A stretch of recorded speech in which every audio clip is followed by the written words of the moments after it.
Hello, welcome to the Roundhouse podcast with Paul Sulentrop of Wichita State University Strategic Communications. Thank you very much for listening. Dave Dahl is our guest today. Dave has done color analysis on WSU basketball games since 1980-81, working alongside Mike Kennedy almost every step of the way. Dave attended Shawnee Mission West High School before coming to Wichita State to play basketball in 1967. He also had a lengthy career as a lawyer, served as Sedgwick County District Court Judge until retiring in 2025. We are here mainly to talk about Mike Kennedy, who is retiring at the end of the baseball season. On Saturday, WSU plays Temple at 5 p.m. It is Mike Kennedy night. Mike will be honored at halftime. We'll also hit on some other topics, especially the current Shockers who are playing well, entering tonight's game at ECU. That's Wednesday, depending on when you are listening to the podcast. Dave, your first regular season game on the radio was November 28th, 1980, a 101-60 win over Abilene Christian. Give us the backstory about how you got into broadcasting Shocker basketball. Yeah, it's an interesting story, and thanks for inviting me, Paul, very much. I was on the basketball team many, many years ago, not a star by any stretch of the imagination, but most of my closest friends were my old teammates. And I would go to the games afterwards. I did a couple of different jobs before I went to law school. One of them was at the Chamber of Commerce. And at the Chamber of Commerce, I was required to give a lot of speeches. So I was out all the time. And I was also teaching a class at Wichita State at that time, which I still do.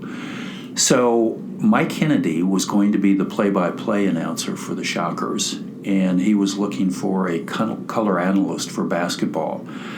He talked with a couple of guys, Ron Heller being one of them, and I think maybe Steve Sjogren was the other one, and they couldn't do it. But both of them said, you might want to talk with Dave Dahl. And Mike said, oh, okay. So he called me and he said, would you be interested in that? And I never thought about it, but I love basketball. And I said, yes, with your guidance, I'll certainly give it a try. So Mike and I did a game that was an exhibition game scrimmage. I think maybe it was just a scrimmage. And the chemistry seemed to work. And I felt comfortable. Mike felt comfortable. And that started what has turned into being a 45-year partnership on the air. Describe working with Mike. He is, and you've heard this expression before, the consummate professional. He is always very well prepared. He tries to be neutral, but it's very hard to be neutral. He has a strong voice. His recall is incredible. He can tell you situations about ball games, about plays, about scores off the top of his head that go back decades and decades. And he can bring it into a ball game and make it relevant when he does so. He also knows a lot about sports other than Wichita State sports and is very engaging in talking with people about those sports as well. He works so incredibly hard. And he is a very modest person, candidly.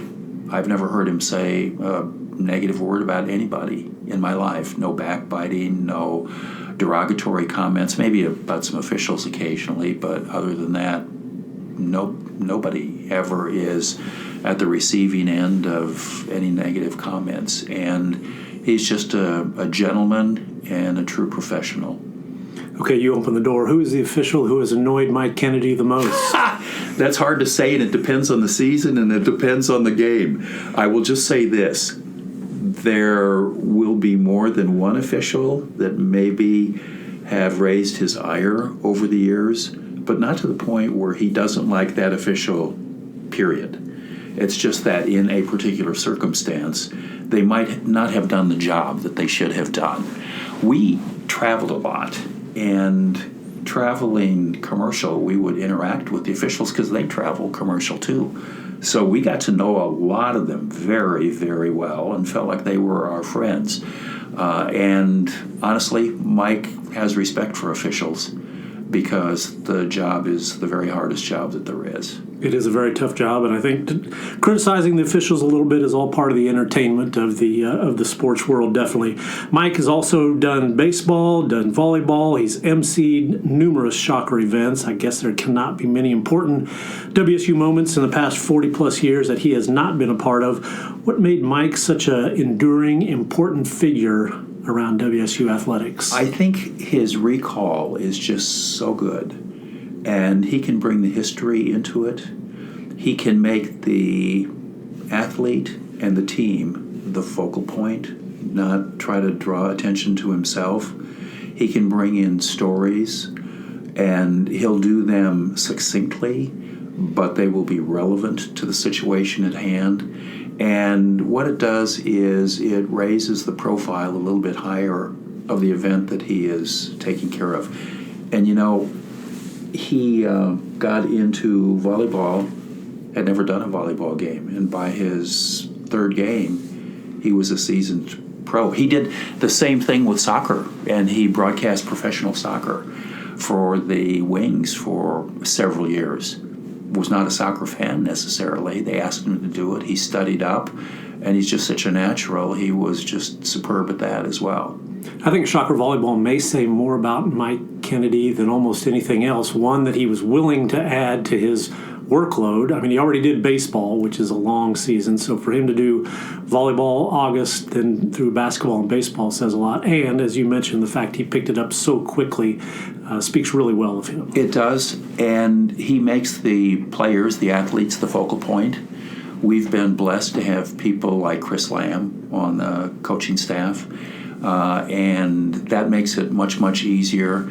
Mike fell in love with the game of volleyball, and what he does is he studies up on it, and he wants to make sure that he gives the absolute best presentation, because the people that are listening are not just volleyball fans, but their parents and friends of the volleyball players, and he wants to promote them in the absolute best light, and he always seems to be able to do that.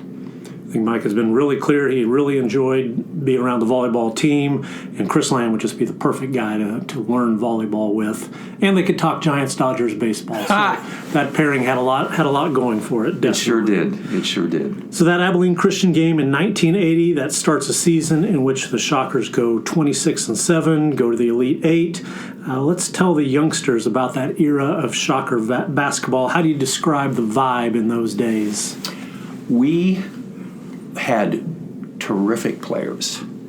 We had players, and which year are you talking about? That 80-81 season. Okay. We had terrific players. Antoine Carr, Cliff Livingston, NBA players.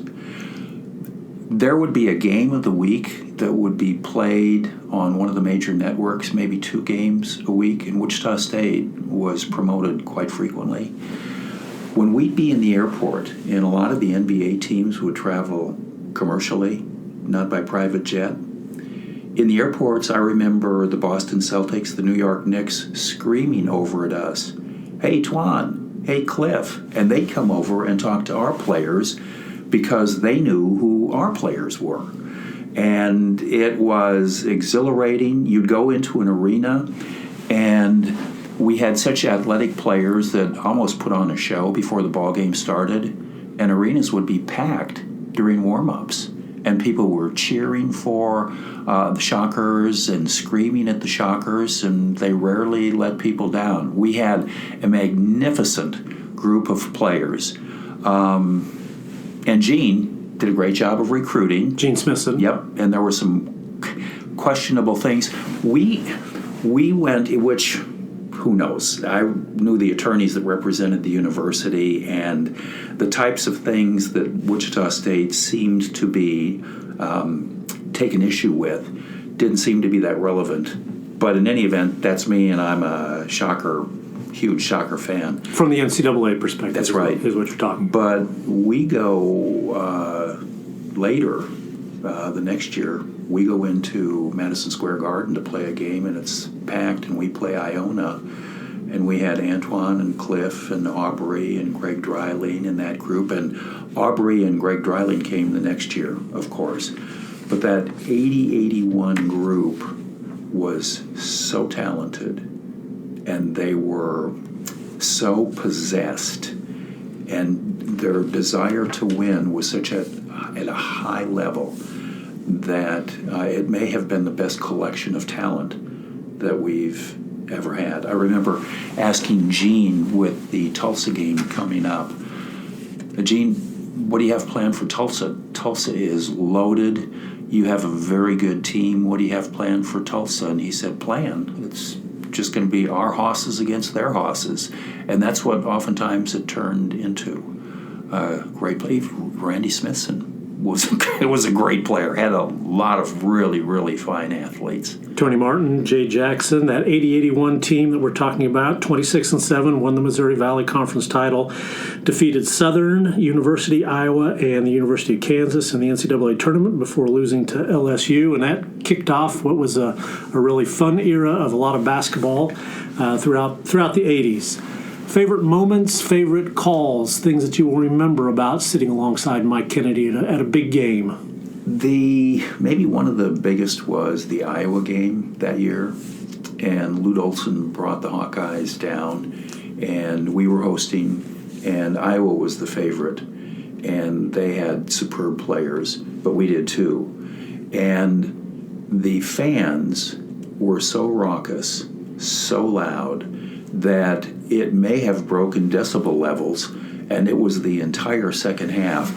And our fans just refused to let our players lose that ball game. That was a real highlight. I liked the, the NIT tournament that we went to when Greg Marshall was coaching, and we beat Alabama. We beat Washington State. The semifinal game, Klay Thompson was an All-American, and all the news media was supporting all of them. And we held Klay Thompson to like 1 of 10 or 2 of 10 from the field, and we beat them by over 30 points in the semifinals, and then beat Alabama in the finals. That's the 2011 NIT. Trey Murray enjoys talking about that Washington State game and defending Klay Thompson. It was a huge game, and Trey was one of our many terrific players. You know what, though, too, Paul? Those terrific players were also really, really good people, really fine people, and they cared for one another, and they enjoyed being here. And the team, with all of them, came first. It came before any individual accomplishments, although we had a number of All-Americans, certainly. So I enjoyed that a great deal. I liked the teams with Baker and Van Vliet a lot.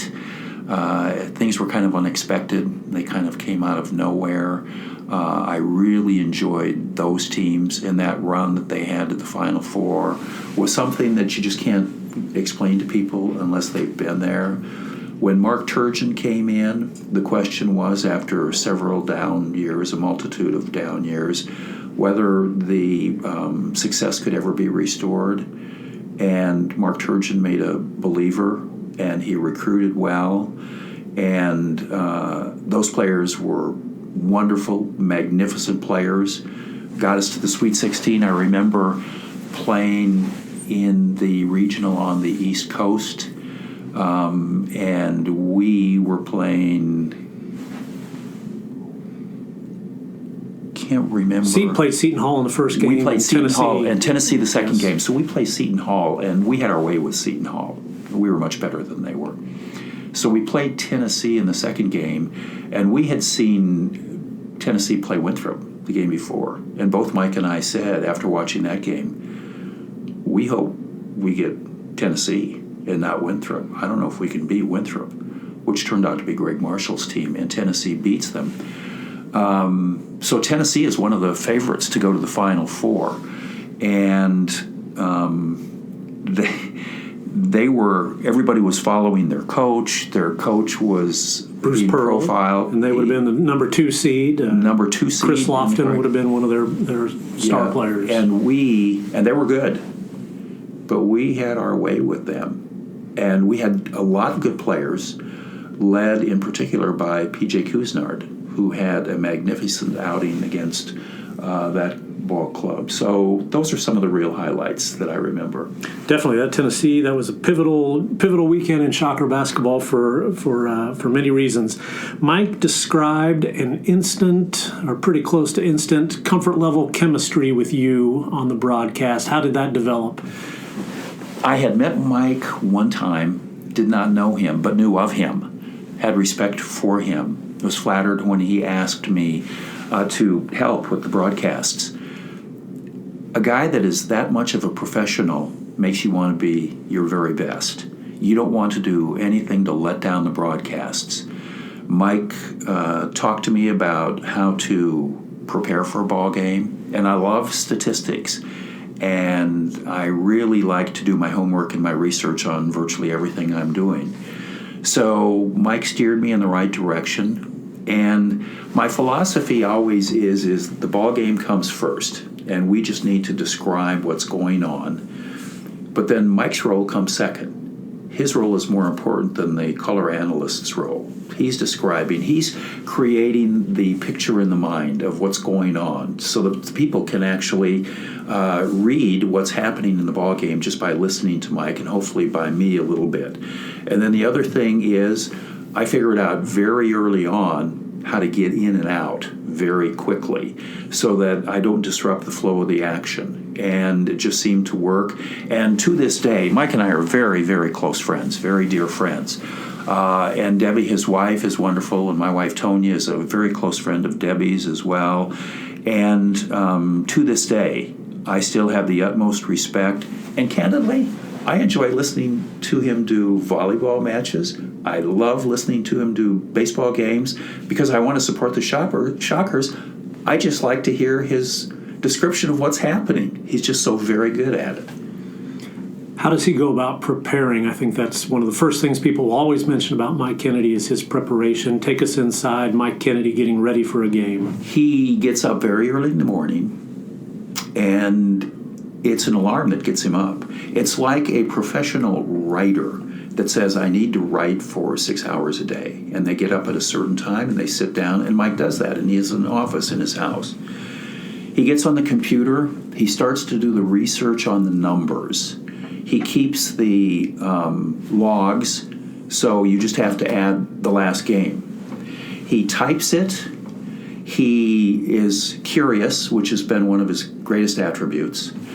He finds out a lot of information about opposing teams. He'll spend a half an hour or 45 minutes running down some obscure statistic, not even knowing if he's going to bring it into the game, because we bring in probably 10% of what we prepare.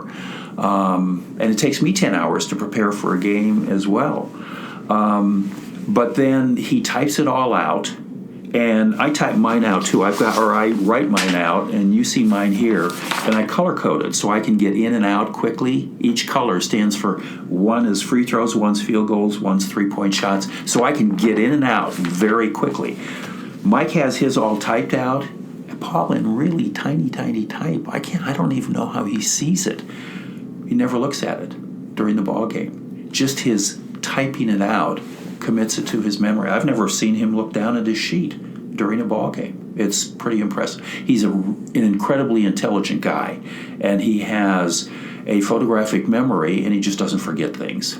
So for those of you not watching on our YouTube channel, Dave was holding up a big piece of paper, a lot of handwritten numbers and notes, and we've got yellow highlighter, pink highlighter, orange highlighter, green highlighter. What do all the colors mean? The yellow is the field goals, and you see, for example, I will say about one of the players, let me go to Dylan Battie. Dylan Battie is 35 for 59 in 11 of his last 12 ball games, almost 60% from the field. There are times when you can bring it in. He hits a shot, he hits a second shot, he's 2 for 2, 2 for 3, and I'm able to say as he's going down court, well, this shouldn't be a surprise to us. He's just been red hot the last dozen ball games. Here's what he's done. Then the orange, and I will pick out Karan Boyd, who went through a little bit of a dry spell, but when he's hot, people say, well, wait a minute, that's not even his strength. Well, it certainly has been. In 4 of his last 5 ball games, he's hit almost half of his three-point shots. He's 10 of 21. So I can bring it in those cases. Free throws, you can always bring in things because you have more time to talk about free throws. Or somebody pulls down his 8th rebound.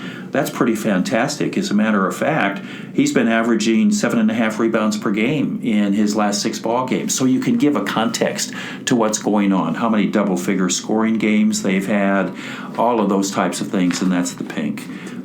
So I'm able to use it a lot. So you mentioned the importance of getting in and out. Early in the relationship, how did he signal that? Does he tap you on the leg? How long did it take you to figure out, all right, I've got 10 seconds to say this, or I've got 15? He's never had to. I bet over the course of our partnership, he's had to tap me on the wrist only maybe 2 or 3 times, and that wasn't during a ball game. Because in listening to him, I know, and in listening to color people on the air, other people, I know you have to get in and out. But this would be pregame stuff. And when we were coming up against it for a break or a spot, a commercial, if I was going on a little bit too long, which I try not to do, I'd get a tap on the wrist. And that only happened 2 or 3 times. But during a game, he's never really had to do that. So for Mike, that's a lot of commercial air flights, a lot of bus rides to Carbondale and Cedar Falls, a lot of card games with Gene Stevenson, Jim Thomas, a lot of bus trips, talking baseball with Chris Lamb. What's kept him at it all these years? His love of the sport. He is so good at it, and his comfort level is very high about what he does. He's a workaholic, as is Debbie, his wife. He feels fortunate to be doing something that he loves to do. People tell him that he does it well, and he accepts their compliments graciously, but he's very modest about it. But just the sheer joy of sports, I think, brings him back time and time again. And I'll tell you, if it wasn't for the travel, and of course he had the cancer scare with the prostate cancer. If it wasn't for those 2 things, I think he'd still be doing them and could do them for decades to come, probably. The current Shockers are trying to send Mike out with a good season. They are 16-10. They're second in the American, tied with Tulsa with an 8-5 record. It's mid-February, and they have a lot to play for. Dave, how do you describe this team? I would describe them as resilient. I would also describe them as being very supportive of one another. They're able to bounce back. They're able to win big ball games. They have a lot of the skill sets covered for the first time in a long time. The Shocks can shoot from the outside, and they have multiple players that are capable of shooting from the outside. One of the strengths for Wichita State basketball has always been their ability to rebound. This is a very good rebounding team. They defend pretty well and pretty consistently. Their perimeter defense is fine. They are deep enough to cause problems for some people. And it appears to me that this team has a real sense of destiny. They have a confidence level that says we can be a contender in this conference, and they've been able to prove it here recently. What's the key for this team to finish strong? What they have to do is they have to defend well. They have to keep other teams off the free throw line. They have to do a better job of finishing at the free throw line. That's been one of their nemesis, and they've lost a couple games because they haven't shot free throws well. They need to continue to get some good depth. If Karan Boyd plays well and Dylan Battie plays well, I think, and TJ Williams plays well, we're a much better team when they play well. You expect a lot from Kenyon Giles. He's a tremendous talent and a real joy to watch. But the big guys also are contributors, Berg and Okorafor. But I think it's going to hinge on their defense, their consistent rebounding, their ability to hit free throws, and then Battie and Williams and Boyd are going to be difference makers. They're not necessarily the stars, but they're going to be difference makers. I would really agree with Karan Boyd. He's had a really nice season, probably exceeded expectations offensively. For them to continue to play well, he's probably got to be in the 12 to 15 point range much more often than the 0 to 6 point range. And 7 rebounds. Right. But here's the other deal. He guards the best player on the other team. And I don't care if that's a point guard, which he had to do the other day, or if it is a 4. He won't guard a 5, but he guards 1 through 4. And I thought that was one of the reasons that he didn't do particularly well against South Florida, as he was guarding their point guard, and that drew him away from the basket, and he wasn't able to get his rebounds, and it fatigues a person that's not used to it.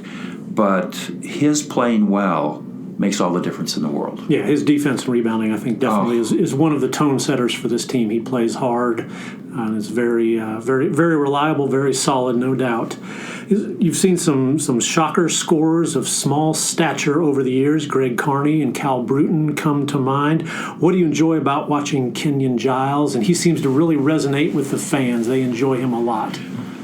I played with Greg Carney, and Greg was 5'9", and led the Missouri Valley Conference in scoring, which was the second best conference in the country. And he led them in scoring 2 years in a row. Cal Bruton was a tremendous basketball player, exciting to watch, very self-confident, had great range, could take the ball to the basket. But with Kenyon Giles, I'm seeing things that I've never seen from anybody at Wichita State before. The confidence that he has from the perimeter, the range that he has, the strength he has in his legs, the ability to take the ball to the basket when he is pressed on the three-point stripe. And I'll tell you this, more so than the other two gentlemen that I discussed, Greg and Cal, everybody sets up their defense to stop Kenyon Giles. They put 6'7" players on him. They double him up coming off of screens. They get really, really physical with him. And yet, he still averages over 18 points a game as one of the best three-point shooters in the country. He's a joy to watch. I've never seen anything quite like him. He is very entertaining, no doubt. Greg Carney played for the Shockers late 60s, early 70s from Chicago, if I'm remembering correctly. And Cal Bruton was mid-70s. He was on the 1976 MVC title team, one of the many Shockers from New York in that era. So it's also Champions Weekend this weekend at Wichita State. They're going to have members of the 1976, the 2006, and the 2016 MVC Championship teams at the game. They'll be honored at halftime on Saturday. You would have been around for the 1976 team to some degree. You would have been doing radio in 06 and 2016. So let's start with the first group: Cheese Johnson, Robert Gray, Bob Elmore, Cal Bruton. What are your memories of that group in 1976? That they played so well together as a team. They were playing in the Missouri Valley Conference, which was then one of the top conferences in the country.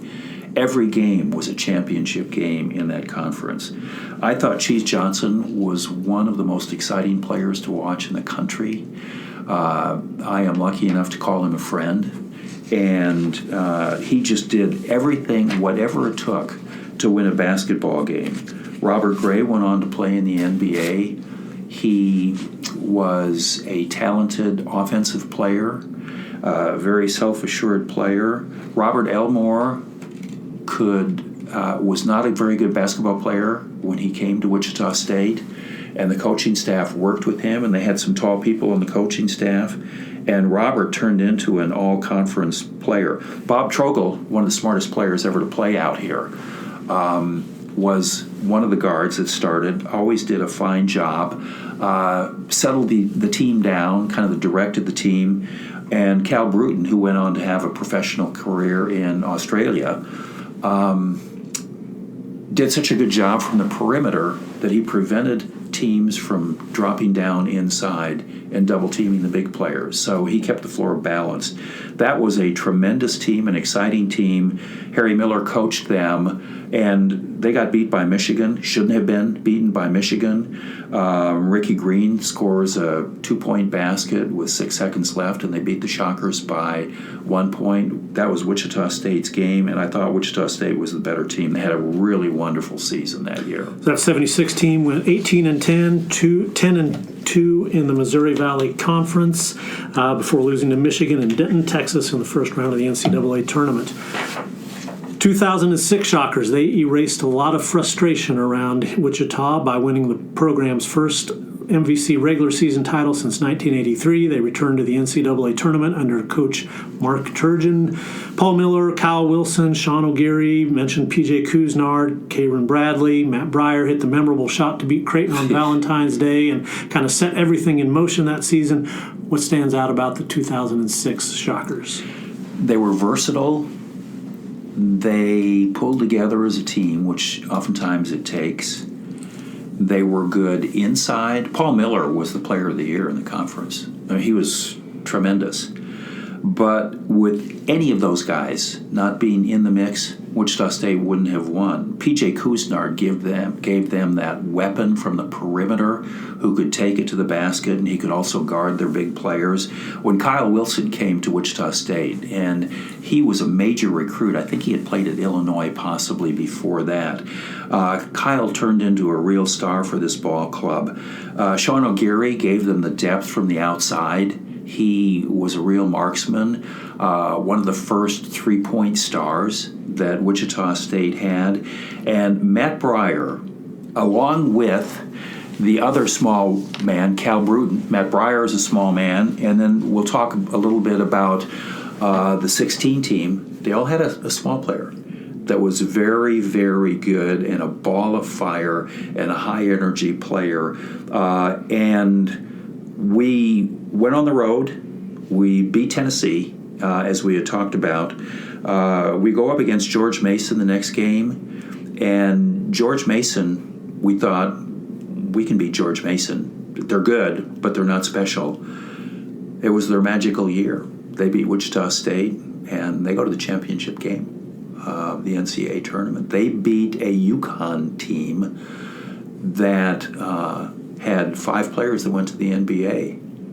But so that was an exciting run also. That really was. That George Mason team, of course, they came here and in the Bracket Busters game and beat Wichita State in 06. They weren't even going to go to the tournament if they lose that game. Yeah, that was such a pivotal game for them. They came to Koch Arena and beat the Shockers 70-67, and then they met up again in the Sweet 16 game, and George Mason won that in Washington, D.C. Quite a scene. The crowd was just raucous. They won that game 63-55. Okay, so we fast forward to 2016. And by that time, Wichita State is expecting to win MVC titles under Coach Greg Marshall. That team won a 3rd straight Valley title before knocking off Vanderbilt and Arizona in the NCAA tournament. Senior season for a lot of familiar names: Evan Wessel, Fred Van Vliet, Kadeem Colby, and Ron Baker. Refresh our memories on that bunch. They were as talented of a group, maybe, as we had. They had players that were able to shoot from the outside. They had players that were capable of taking the ball to the basket. They were extremely self-assured. They thought they could take on the world, and honestly, they did. They played an Arizona team down there that was highly favored in the tournament, and we were significantly better than they were. Greg Marshall was a great coach. He did a superb job of assembling the talent, and he did a terrific job of coaching them. And Wichita State played very, very well. So that whole season was just an exhilarating season because of all the talent that we had. And we had some runs that caused us some problems, some negative runs that caused us some problems. We lost 3 in a row at a tournament against Southern Cal and Alabama and Iowa. And that was when Fred Van Vliet was out. That's correct. He was still recovering from, I think he had a strained hamstring. He did, and it made all the difference in the world. We lost to Northern Iowa in overtime in the conference tournament.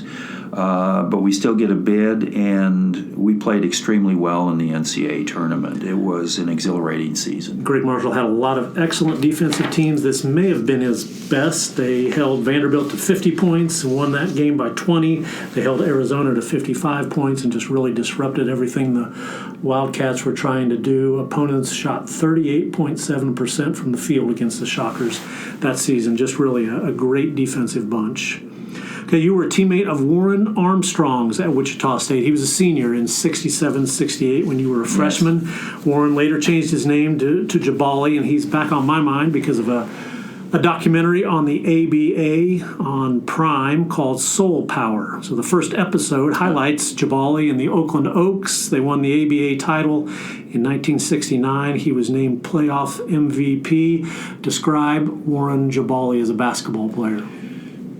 He is maybe the most talented basketball player that I've ever seen at Wichita State. So even with Xavier McDaniel, Antoine Carr... And I don't mean... And let me qualify that by saying the best all-around basketball player that we've had at Wichita State. It's hard to be better than X or Twan or any of those guys, but let me tell you why I believe that.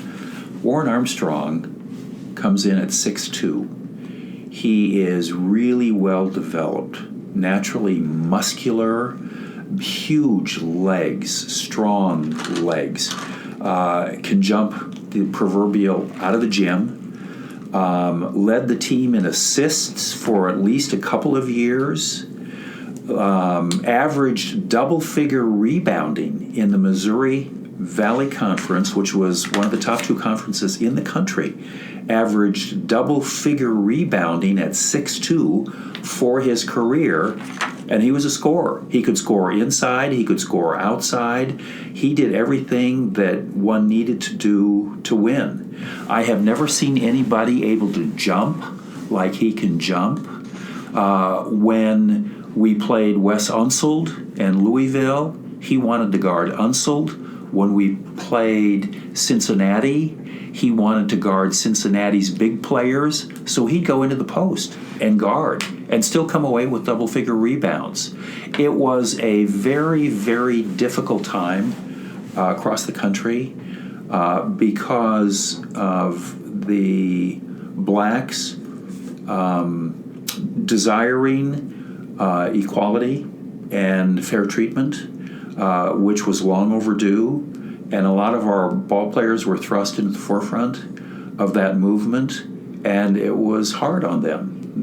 They weren't trained or educated in how to handle that. They were called to be speakers at a lot of events.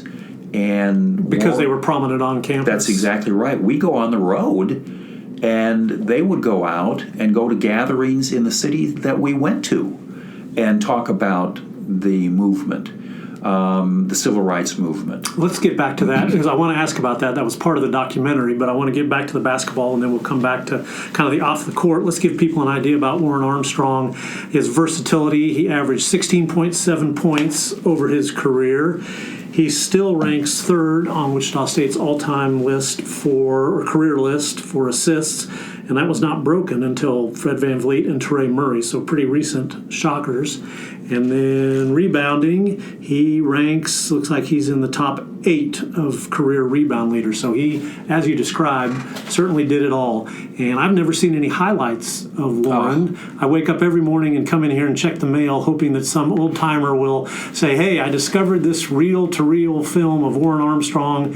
Here it is. But they did have some video of him with in the ABA, and it was just really special to watch and see what kind of an athlete that he was. He was tremendous. We went to see him play. I think he was playing for the Dallas Chaparrals at that time. And we went to see him play because we were playing in North Texas. He got the ball on the perimeter twice and took the ball to the basket and dunked over professional basketball players that were 7'2" and 7'3", 6'2". He's able to do. His hands were immense. They were gigantic hands. So he palms a basketball with either hand with equal ease, and it was like the ball was on a string for him. He just never lost control of the ball, but he was so powerful.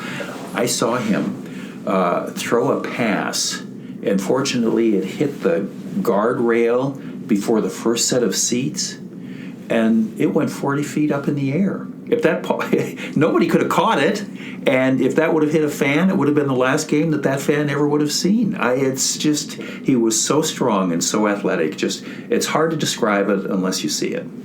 You mentioned the times, the 1960s, certainly a tumultuous time, and the documentary gets into that, so I'll let people watch it, and they can make their own determination about Warren and the times. What was he like as a teammate off the basketball court? He was fine. He was a little...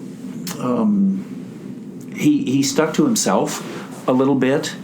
There were a couple of other guys on the team that were very aggressive in the movement. Warren wasn't to that point.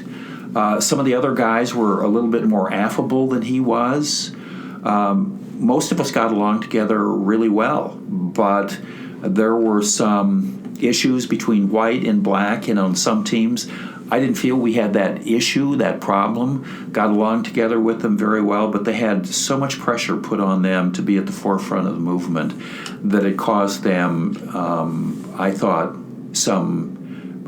a little bit of personal issues in terms of how they conducted themselves. And I don't mean negative, I don't mean illegal, but I mean more introspective and sticking to themselves a little bit more.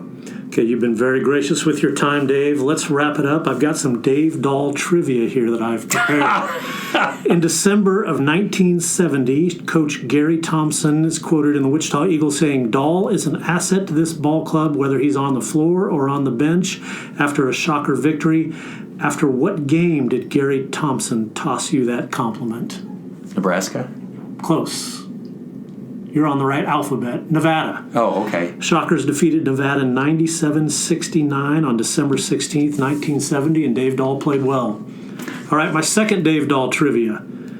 Your senior year, the Wichita Eagle credits you with taping a sign on your suitcase. You're on a road trip, and the sign read, "President of the," insert name here, fan club. For further details, call phone number for the sophomore sensation. Do you remember who that sign referenced, or do you remember your phone number from 1970? I don't remember the phone number, but it had to have been Terry Benton. Vince Smith. Oh, Vinny. Yes, okay. He was having a great sophomore season, and so the Eagle chronicled a little bit of hijinks on the road with the Shockers. Oh, that's funny. On Saturday, Wichita State plays Temple at 5 p.m. It is Mike Kennedy night. Dave Dahl will be next to Mike, as he has been so many nights previously, describing the action for Shocker fans all over the globe. Dave, thank you very much for your time. Thank you, Paul.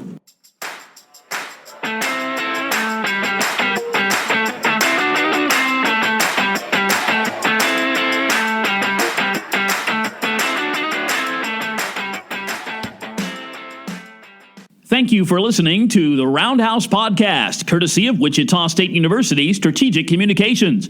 We encourage you to rate, review, and subscribe wherever you get your podcasts. You can find more Roundhouse content at GoShockers.com.